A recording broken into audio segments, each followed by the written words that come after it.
दोस्तों आइए जानते हैं बिहार से जुड़ी सभी महत्वपूर्ण खबरों को फटाफट अंदाज में। प्रधानमंत्री नरेंद्र मोदी 20 जून 2025 को बिहार के सिवान में आयोजित एक भव्य जनसभा के दौरान पीएम शहरी आवास योजना के अंतर्गत राज्य के 1 लाख से अधिक पात्र लाभार्थियों को पहली किस्त के रूप में कुल 1011 करोड़ रुपए की राशि प्रदान की जाएगी। ये राशि सीधे उनके बैंक खातों में डायरेक्ट बेनिफिट ट्रांसफर डीबीटी के माध्यम से भेजी जाएगी। छूट न जाए मौका, बिहार में नर्स के लिए 11,389 पदों पर भर्ती, आवेदन की तारीख बढ़ी। बिहार तकनीकी सेवा आयोग ने 11,389 स्टाफ नर्स के पदों पर भर्ती के लिए बड़ी घोषणा की है। पहले आवेदन की तारीख 7 जून 2025 तय की गई थी, जिसे अब बढ़ाकर 13 जून 2025 कर दिया गया है। इस फैसले से उन अभ्यर्थियों को राहत मिली है जो किसी कारणवश पहले आवेदन नहीं कर पाए थे। इच्छुक उम्मीदवार बीटीएससी की आधिकारिक वेबसाइट पर जाकर ऑनलाइन आवेदन कर सकते हैं। चिराग पासवान का बड़ा ऐलान, कहा एनडीए की मजबूती के लिए मेरी पार्टी 243 सीटों पर लड़ेगी चुनाव। लोक जनशक्ति पार्टी के नेता चिराग पासवान ने कहा कि मेरी पार्टी और मैं बिहार की 243 सीटों पर चुनाव लड़ेंगे ताकि एनडीए को मजबूती मिले। हम एकजुट होकर विजय की ओर बढ़े। और इस दौरान उन्होंने जंगल राज पर आरजेडी और कांग्रेस पार्टी को भी घेरा। अविवाहित पुरुषों और विधवा महिलाओं को अब हर महीने मिलेंगे 5,000 रुपए की पेंशन। प्रशांत किशोर का बड़ा बयान, कहा सरकार बनने पर 60 साल से ज्यादा की उम्र के लोगों को 2,000 रुपए पेंशन देंगे। जन स्वराज पार्टी के संस्थापक प्रशांत किशोर ने बिहार के बेगूसराय में एक बड़ा ऐलान किया। पीके ने कहा कि अगर सरकार बनेगी तो 60 साल से ज्यादा उम्र के लोगों को 2,000 रुपए पेंशन देंगे। राजधानी पटना को मिलेगा देश का दूसरा सबसे बड़ा क्रिकेट स्टेडियम, 40,000 होगी दर्शक क्षमता। पटना के मोइनुल हक स्टेडियम अब अंतर्राष्ट्रीय स्तर का भव्य क्रिकेट कॉम्प्लेक्स बनने जा रहा है। अगस्त तक इसके निर्माण का शिलान्यास होगा। करीब 500 करोड़ की लागत से बनने वाला ये स्टेडियम 40,000 दर्शकों की क्षमता के साथ देश का दूसरा सबसे बड़ा स्टेडियम होगा। बिहार सिपाही भर्ती के 17 लाख आवेदनों में से 33,000 रद्द। केंद्रीय चयन परिषद ने बिहार पुलिस में 19,838 सिपाही बहाली के लिए करीब 17 लाख आवेदनों में से 33,042 रद्द कर दिए हैं। परिषद से मिली जानकारी के मुताबिक रद्द हुए आवेदनों में 20,940 आवेदन स्वयं अभ्यर्थियों ने ही पंजीयन करने के बाद रद्द किए हैं। माना जा रहा है कि रजिस्ट्रेशन के दौरान त्रुटिपूर्ण जानकारी भरे जाने के कारण अभ्यर्थियों ने स्वयं अपने आवेदनों को रद्द करते हुए दूसरा आवेदन पत्र भरा।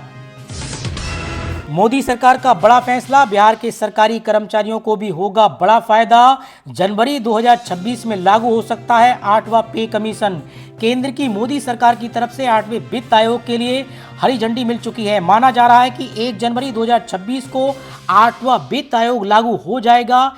इसके लागू होने से सरकारी कर्मचारियों को बहुत फायदा होने वाला है। रिपोर्ट्स के अनुसार सरकार की तरफ से फिटमेंट फैक्ट 2.86 रह सकता है। पिछली बार 2.87% था। अगर फिटमेंट फैक्टर 2.86 रहा तो न्यूनतम सैलरी 18,000 रुपये से बढ़कर 51,480 रुपये हो जाएगी। वही पेंशन 9,000 रुपये से बढ़कर 25,740 रुपये हो सकती है।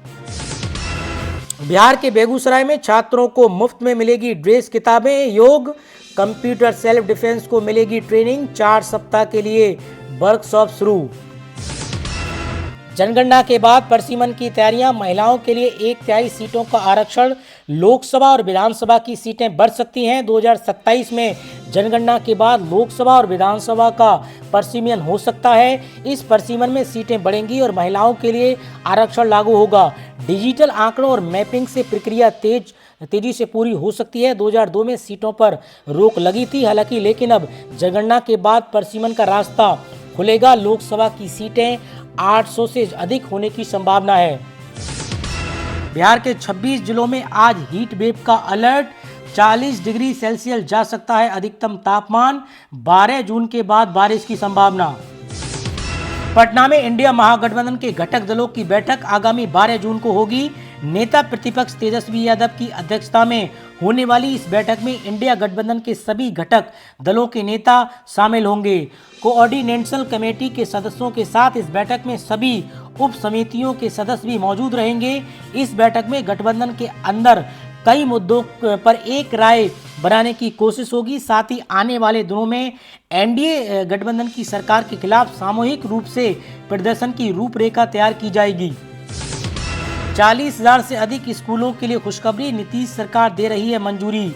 बिहार के 43,779 प्रारंभिक विद्यालयों में पुस्तकालयों की स्थापना को मंजूरी मिल गई है। सरकार की तरफ से इसके लिए 134.34 करोड़ रुपए की स्वीकृति की गई है। सभी जिलों के एक सप्ताह में विद्यालयों की सूची सौंपने के दिशा निर्देश जारी किए गए हैं। भिखारी को भी उससे ज्यादा मिल जाएगा, नीतीश कुमार की 400 रुपए की पेंशन पर प्रशांत किशोर का सीधा हमला। बिहार चुनाव के चलते सभी पार्टियां एक्टिव नजर आ रही हैं। इसी बीच अब जन स्वराज पार्टी के संस्थापक प्रशांत किशोर ने नीतीश कुमार सरकार पर हमला बोला है। नीतीश कुमार की 400 रुपए की पेंशन स्कीम को उन्होंने भीख बताया। पीके ने कहा कि भिखारी को भी उससे ज्यादा मिल जाएगा। इसी के साथ पीके ने जनता से पेंशन के 2,000 रुपए देने का भी वादा किया। बिहार में कानून व्यवस्था पर फिर उठे सवाल। राजधानी पटना में एक ही परिवार के 3 लोगों को मारी गोली, पत्नी और बेटी की मौत, पति की हालत गंभीर। बिहार में सरकारी नौकरी की तैयारी कर रहे युवाओं के लिए एक सुनहरा मौका। बिहार कर्मचारी चयन आयोग ने लैब असिस्टेंट के 143 रिक्त पदों पर भर्ती के लिए अधिसूचना जारी की है। इच्छुक और पात्र उम्मीदवार आयोग की आधिकारिक वेबसाइट के माध्यम से ऑनलाइन आवेदन कर सकते हैं। आवेदन प्रक्रिया फिलहाल चालू है और आवेदन करने की अंतिम तिथि 16 जून 2025 निर्धारित की गई है। पेट्रोल डीजल के नए रेट जारी, यूपी बिहार तक बदले दाम। राजधानी पटना में पेट्रोल 18 पैसे की गिरावट के साथ 105 रुपये 23 रुपये प्रति लीटर हो गया है। डीजल 17 पैसे से गिरकर 91.49 रुपये प्रति लीटर बिक रहा है।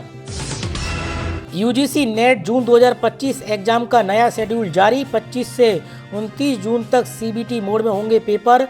10 दिन पहले मिलेगी सिटी एंटीमेशन स्लिप। कोविड-19, राजधानी पटना में मिले 6 नए कोरोना संक्रमित। अब अधिक उम्र वाले चपेट में आए, कुल 24 लोगों का चल रहा है इलाज। पटना में कोरोना का संक्रमण बढ़ रहा है। मंगलवार को 6 नए मामले सामने आए, जिससे कुल संक्रमितों की संख्या 30 हो गई है। इसमें एनएमसीएच और निजी अस्पतालों में मिले मरीज शामिल हैं। स्वास्थ्य विभाग ने 6 मरीजों को स्वस्थ घोषित किया है, जबकि 24 सक्रिय मामले हैं। जांच में सरकारी और निजी लैब दोनों में मामले पाए गए हैं और अधिक उम्र के लोग भी संक्रमित हो रहे हैं। जातीय जनगणना पर मनोज झा का बीजेपी पर हमला, बोले ये एक राजनीतिक छलावा है। बिहार में आरक्षण का मुद्दा अब केंद्र सरकार तक पहुंच गया है। वहीं तेजस्वी यादव द्वारा भेजे गए लेटर पर अब तक कोई जवाब न मिलने के बाद आरजेडी राज्य सरकार के साथ साथ केंद्र सरकार भी पर तीखा हमला बोला है। आरजेडी के मुख्य प्रवक्ता और राज्यसभा सांसद मनोज झा ने प्रधानमंत्री नरेंद्र मोदी पर निशाना साधते हुए कहा कि देश भर में जातीय जनगणना को लेकर जो बयानबाजी की जा रही है, ये सिर्फ एक राजनीतिक छलावा है। उन्होंने कहा कि ओबीसी का डाटा पब्लिक करने का फैसला जनविरोधी है। इससे सामाजिक न्याय के साथ खिलवाड़ हो रहा है। बिहार विधानसभा चुनाव से पहले नीतीश सरकार ने एक महत्वपूर्ण जनहितकारी कदम उठाया है, जिसने लोगों का ध्यान खींचा है। सड़क दुर्घटना में घायल लोगों के लिए अब सरकार 1.5 लाख रुपए तक का मुफ्त कैशलेस इलाज उपलब्ध कराएगी। ये योजना न केवल घायलों की जान बचाने में मदद करेगी, बल्कि आर्थिक रूप से कमजोर वर्गों के लिए भी राहत लेकर आई है। इस पहल को केंद्र सरकार के कैशलेस ट्रीटमेंट स्कीम से प्रेरणा मिली है, जिसे बिहार में लागू कर सड़क सुरक्षा स्वास्थ्य सेवाओं को मजबूत करने की दिशा में एक बड़ा कदम उठाया गया है। बिहार विधानसभा चुनाव से पहले एनडीए में सीट बंटवारे को लेकर घमासान मच गया है। चिराग पासवान ने 243 सीटों पर चुनाव लड़ने की घोषणा की है, जबकि उपेंद्र कुशवाहा ने अपनी सीटों में कमी का विरोध किया है। ये विवाद एनडीए के लिए सीट बंटवारे का ऐलान करना मुश्किल बना रहा है। पप्पू यादव और प्रशांत किशोर ने भी इस मुद्दे पर अपनी प्रतिक्रिया दी है। तो दोस्तों, आज की खबरों में इतना ही। मिलते हैं एक और नए अपडेट के साथ। इसी तरीके की और बिहार की खबरें जानने के लिए आप AK न्यूज के साथ जुड़े रहिए।